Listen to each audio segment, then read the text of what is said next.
दिल्ली और गाजियाबाद के 8 ठिकानों पर ईडी की छापेमारी। 3 करोड़ 57 लाख की नकदी और दूसरे दस्तावेज बरामद। ईडी ने यह छापेमारी कुछ टूर एंड ट्रेवल्स कंपनी के खिलाफ फॉरेन एक्सचेंज मैनेजमेंट एक्ट के तहत की है। कोरोना टेस्टिंग के लिए उत्तर प्रदेश में शुरू हुई 7 नई लैब। लखनऊ से सीएम योगी ने किया आरटी-पीसीआर कोविड टेस्टिंग लैब का लोकार्पण। हिस्ट्री शीटर विकास दुबे की पत्नी ऋचा और बेटा लखनऊ पहुंचे। विकास के अंतिम संस्कार के बाद लखनऊ पुलिस इन दोनों को कानपुर से लखनऊ लेकर पहुंची, जहां इन लोगों को कृष्णा नगर वाले घर पहुंचाया गया। गैंगस्टर अतीक अहमद के भाई अशरफ को नैनी जेल से बरेली जेल शिफ्ट किया गया। अशरफ के खिलाफ बसपा विधायक राजू पाल हत्याकांड समेत 33 आपराधिक मुकदमे दर्ज हैं। कोरोना के बढ़ते मामलों और संक्रामक बीमारियों की रोकथाम के लिए यूपी में एक बार फिर लॉकडाउन। डीएम लखनऊ अभिषेक प्रकाश के मुताबिक जिले में व्यवस्था में सुधार लाने के लिए 80 टीमों का गठन।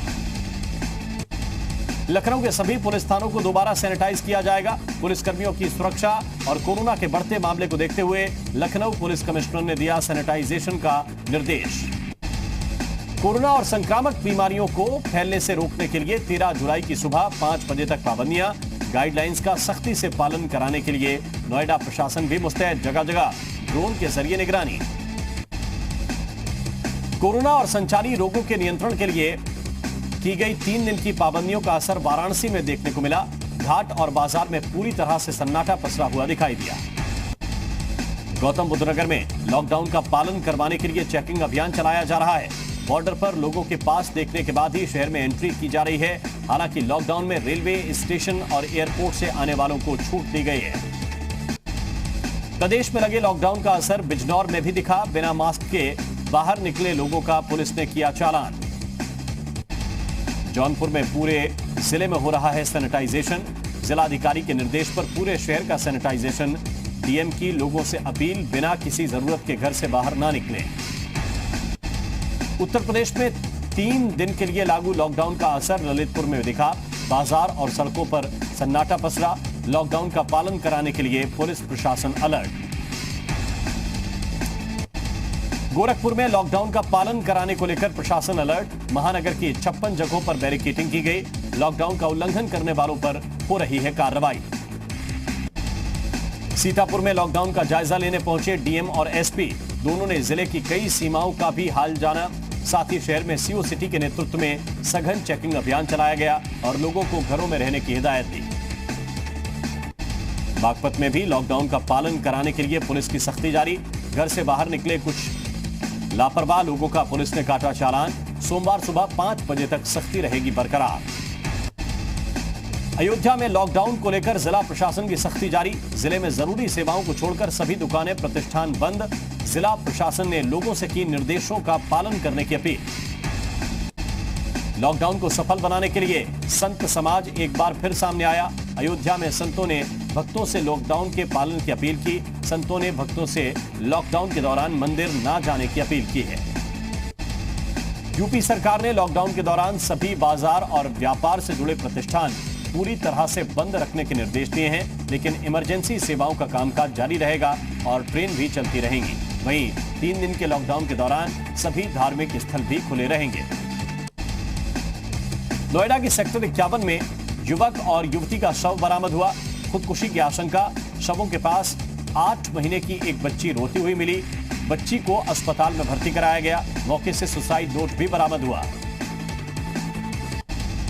बरेली के जिला अस्पताल में कोविड-19 लैब का सीएम योगी ने लखनऊ से ऑनलाइन उद्घाटन किया। वहीं बरेली में अपर मुख्य सचिव और नोडल अफसर डॉक्टर नवनीत सहगल ने लैब का फीता काटकर उद्घाटन किया। रायबरेली में सफारी कार ने 2 बाइक को मारी टक्कर। हादसे में बाइक सवार 4 लोगों की मौत, 2 घायल अस्पताल में भर्ती। आगरा में पुलिस ने फर्जी वकील को गिरफ्तार किया है। पुलिस ने कई धाराओं में मुकदमा दर्ज किया। सीतापुर में 3 दिवसीय दौरे पर पहुंची जिले की नोडल अधिकारी ने सफाई व्यवस्था का जायजा लिया। जगह जगह कूड़े के ढेर देखकर अधिकारियों को फटकार लगाई। अमरोहा में नोडल अधिकारी ने कोविड-19 नियंत्रण महाअभियान के तहत दमकल की गाड़ियों को सैनिटाइजेशन के लिए रवाना किया। संक्रमण को रोकने के लिए संदिग्ध जगहों पर होगा सैनिटाइजेशन। मुरादाबाद में ठाकुर द्वारा इलाके में घर में घुसकर तेंदुए ने मां और बेटे पर हमला बोल दिया, जिसकी चीख पुकार सुनने के बाद मौके पर पहुंचे ग्रामीणों ने किसी तरह दोनों को उसके कब्जे से छुड़ाया और लाठी डंडे से तेंदुए को घायल कर दिया। उत्तराखंड में कोरोना संक्रमण के दौरान जरूरतमंदों की जा रही मदद को लेकर सियासत तेज। कांग्रेस ने सरकार के दावों और नीतियों पर सवाल उठाए। कांग्रेस ने कहा कि उनके कार्यकर्ताओं ने अपने संसाधनों से लोगों को मदद पहुंचाई। रुद्रपुर में अचानक गैस पाइपलाइन में आग लगने से हड़कंप। मेन मार्केट की घटना। मौके पर मौजूद स्थानीय व्यापारियों ने जेसीबी की मदद से आग पर रेत डालकर किसी तरह काबू पाया। उत्तराखंड कांग्रेस में कलह की खबरों को प्रदेश कांग्रेस ने खारिज किया। कांग्रेस प्रदेश अध्यक्ष प्रीतम सिंह का कहना है कि कांग्रेस में आंतरिक लोकतंत्र है और सभी को अपनी बात रखने का अधिकार है, न कि बीजेपी की तरह यहां पर संघ का डंडा चला तो बोलने वालों को भी चुप रहना पड़ता है। उत्तराखंड का वन विभाग अब छायादार वृक्षों के साथ साथ औषधीय पौधे भी लगाएगा। हरेला पर्व के तहत लगाए जा रहे पौधे, वन विभाग का कहना है कि पौधों का इस्तेमाल करके बीमारियों से निजात पा सकेंगे। उत्तराखंड में भारी बारिश की चेतावनी। ऊधम सिंह नगर, चंपावत, नैनीताल और अल्मोड़ा में विशेष एहतियात बरतने के निर्देश।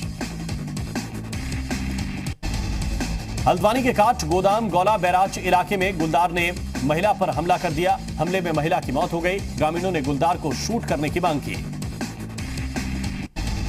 मसूरी में पर्यावरण संरक्षण के लिए बीज बम अभियान चलाया जा रहा है। इस मुहिम में अब पुलिस भी जुड़ गई है। एडीजीपी अशोक के निर्देश पर पुलिस कॉलोनी में पुलिसकर्मी हजारों की तादाद में बीज बम तैयार कर रहे हैं। 15 जुलाई को कॉलोनी के पास बंजर भूमि में बम फेंके जाएंगे।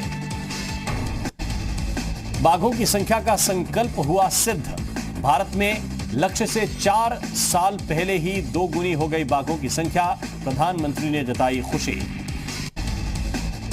अभिनेता सुशांत सिंह राजपूत खुदकुशी केस में मुंबई पुलिस 34 लोगों के बयान दर्ज कर चुकी है, लेकिन सुशांत सिंह राजपूत की आत्महत्या की गुत्थी सुलझ नहीं रही है। पूछताछ उनके करीबियों से भी हो रही है। बीजेपी के राज्यसभा सांसद सुब्रमण्यम स्वामी ने सुशांत सुसाइड को लेकर बॉलीवुड के 3 खान सुपरस्टार पर सवाल उठाए हैं। स्वामी ने कहा कि सुशांत सिंह राजपूत के कथित सुसाइड पर बॉलीवुड के बाहुबली सलमान खान, शाहरुख खान और आमिर खान चुप क्यों हैं। सुशांत सिंह राजपूत खुदकुशी मामले में बीजेपी सांसद रूपा गांगुली और मनोज तिवारी ने भी सवाल उठाए। इन सभी ने सुशांत खुदकुशी मामले की जांच सीबीआई से कराने की मांग की है। बिहार में आरजेडी नेता तेजस्वी यादव ने विधानसभा चुनाव स्थगित कराने की मांग की। तेजस्वी ने कोरोना संकट का हवाला दिया और कहा कि स्थिति बेहतर होने पर चुनाव कराए जाएं। मध्य प्रदेश के जबेरा से बीजेपी विधायक की धमकी का एक वीडियो वायरल हो रहा है। ऑडियो के मुताबिक रेंजर से अपने कार्यकर्ता को छोड़ने की बात वो कह रहे हैं। ऑडियो में दोनों के बीच काफी कहासुनी हुई है।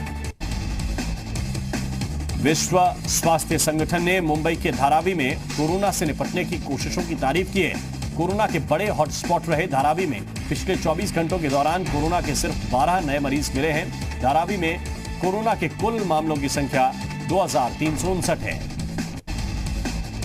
देश में कोरोना मरीज 8 लाख के पार। पीएम मोदी ने हालात पर चर्चा के लिए मंत्रियों और अधिकारियों के साथ बैठक की। दिल्ली सरकार के सभी विश्वविद्यालयों और कॉलेज की आगामी परीक्षाएं स्थगित। डिप्टी सीएम ने कहा पुराने नतीजों के आधार पर जारी होंगे रिजल्ट। लद्दाख के फॉरवर्ड एयरबेस पोइस में वायुसेना का अटैक हेलीकॉप्टर रुद्र तैनात। चीन के टैंकों बख्तरबंद गाड़ियों पर अचूक प्रहार करने में सक्षम। लद्दाख में भारत और चीन के बीच अब भी तकरार जारी। हॉट स्प्रिंग से चीन ने नहीं हटाए सैनिक। जवाब में भारत के सैनिक भी डटे। दोनों देशों के 50-50 सैनिक तैनात। मालाबार नौसेना अभ्यास में भारत ऑस्ट्रेलिया को आमंत्रित कर सकता है। अब तक इस युद्ध अभ्यास में भारत के साथ अमेरिका और जापान ही शामिल होता रहा है। भारत की तरह ही ऑस्ट्रेलिया के साथ चीन के रिश्ते पिछले कुछ महीनों में बिगड़े हैं।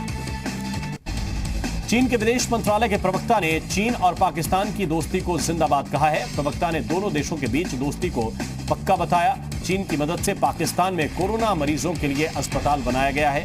इसी के उद्घाटन के मौके पर चीन के प्रवक्ता ने यह बात कही। अमेरिका के खिलाफ चीन के विदेश मंत्रालय ने बयान दिया है। चीन ने कहा है कि दोनों देशों के बीच संबंध काफी खराब हो चुके हैं। अब आगे संबंध की गुंजाइश नहीं है। WHO से अमेरिका के अलग होने पर चीन ने कहा कि अब अमेरिका को इस पर बोलने का हक नहीं है।